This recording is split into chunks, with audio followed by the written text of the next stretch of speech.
vais partager avec vous quelque chose qui sont des convictions pour moi, qui ne sont peut-être pas des nouveautés pour vous, mais qui sont des convictions dans le domaine du service. Et vous êtes des hommes et des femmes de service. Vous êtes des techniciens, des scientifiques, des gens qui maintenaient des systèmes complexes, mais vous apportez des solutions à vos clients. Et finalement, le point commun, il est évident. Je suis dans le service, vous êtes dans le service.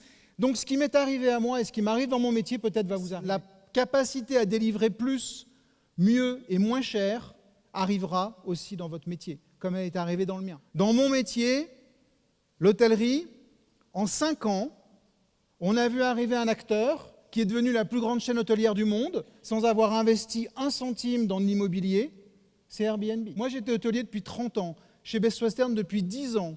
Best Western, c'est une chaîne qui a 70 ans. On a 4000 hôtels dans le monde. On était leader, on savait comment gérer nos clients, faire de l'hôtellerie, ramener du service, les fidéliser. En fait, on n'avait rien compris. Et on s'est réveillé beaucoup trop tard parce qu'on n'avait pas compris quoi.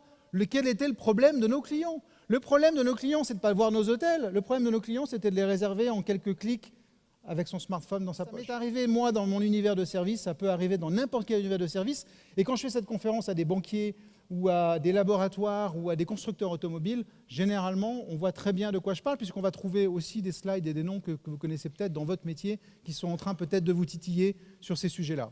Les barbares attaquent. Ils ont une ambition, nourrir les habitants des grandes villes en fruits et légumes frais, quasi gratuitement sur toute la planète. Le problème de nos clients aujourd'hui. Et les problèmes, ils changent, parce que vous, en tant que consommateur, et moi, en tant que consommateur, nos problèmes changent. Et donc, les solutions qui sont à notre portée sont en train de changer. Et vous allez vers quoi? Le moins cher, le plus pratique, le plus fiable, le plus simple à utiliser. Vous allez vers là en tant que consommateur. Eh bien, vos clients font la même chose. Là, le digital va mettre en relation des gens qui n'auraient jamais dû être en relation. Je n'aurais jamais dû être en relation avec ces écoles de commerce. Et pourtant, je le suis aujourd'hui.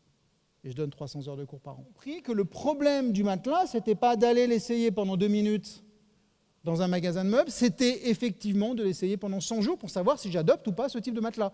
Voilà des gens qui pensent problème. Et qui apportent donc des nouvelles solutions. Des solutions plus rapides, moins chères, plus efficaces et qui correspondent aux besoins du client. C'est quoi délivrer un bon service? C'est quoi créer de la satisfaction? C'est quoi créer un effet waouh pour que les gens reviennent chez nous et pour qu'ils achètent plus et plus cher? Parce que je suis en train de vous dire que vous allez vendre plus cher. Je vends dans mon hôtel plus de nuitées, je les vends plus cher parce que j'essaie de m'appliquer à moi-même ce que je vais vous raconter. Alors, est-ce que vous êtes concernés?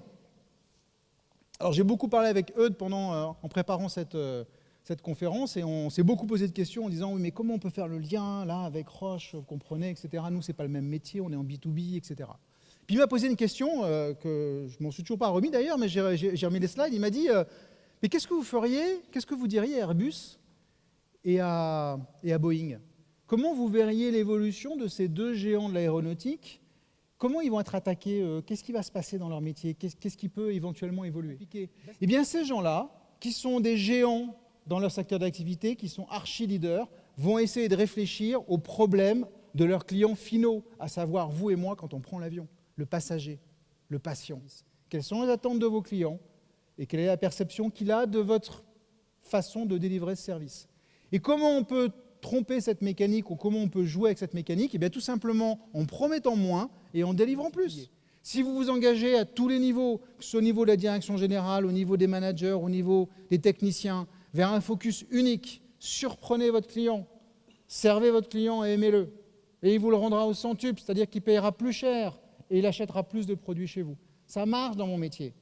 Pas que dans mon métier, ça marche dans plein de métiers de service. Et vous êtes dans un métier de service. Souvenez-vous des métiers qui sont en danger ou qui vont peut-être disparaître.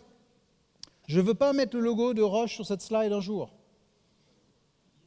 Il y est déjà. Bon, même si vous êtes numéro 1, et surtout parce que vous êtes numéro 1. Parce que vous êtes rentier de votre activité, c'est vous qui vont attaquer en premier. Merci pour votre attention.